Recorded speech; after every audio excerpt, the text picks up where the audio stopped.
Thanks, Tony. All right, well, now it's time for us to take ordinary, mundane things and make them better. What are we making better today, Mitch? Well, believe it or not, it is time to make your summer barbecue better. We got some tips from Chef Jamie Oliver, and they're actually going to make you the master of the flame.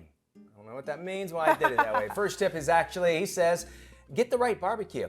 And he says your barbecue has to be charcoal. Now, there's nothing wrong with gas barbecues. He says you just get an extra smoky flavor when you use charcoal.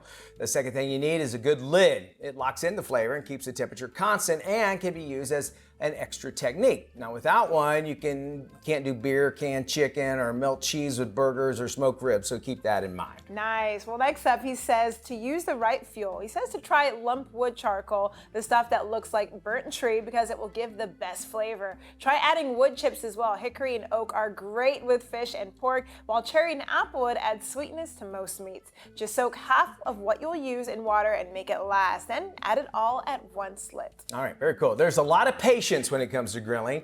So he says you got to wait for the right moment to cook, because barbecuing takes that patience and concentration, all in that order. You need to wait for the flames to die down. Flame grilled is a very misleading term. When you want those coals white hot, by which he means the gray and glowing, that's the hottest, and even more heat out of that. That's right. Too. You don't want to eat raw meat. No. Be patient. Also, get the temperature right. A good test that the heat is to test the heat with your hand. Hold your hand about 5 inches above the grill and see how long you can hold it there comfortably. That's the best way to do it without screaming, of course. Don't burn yourself.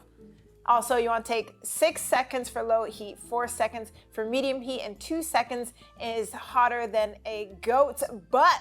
0 seconds is hospital. All right, now. You also need to control the temperature across the grill. The easiest technique is the half and half. Put all the coals to one side so you have a mega hot side and one with no direct heat. Makes sense, so you can kind of move it back and forth. Jamie also emphasizes that it's all about the marinade, marinade, marinade. We all know the phrase, leave it in for a few hours, ideally overnight. Well, that applies doubly to barbecues, so make sure that those flavors are not overridden by the addition of smoke. In fact, it's the best to save some of the marinade when you make it, and you can brush it on your meat and marinate about every 10 minutes as it cooks. That way it's going to add moisture, trap the smoke and flavor, and caramelize gently as it goes. So really, really good there. I love that. Finally, we've been talking about the meats. Don't ruin the vegetables. Fire does wondrous things to vegetables too if you get the technique right. All you got to do is if you want that lovely charring along the bars, then slice them thin and grill them straight away. Very cool. Good All right, tips. so now you have a better barbecue for the summer. More Flash after this.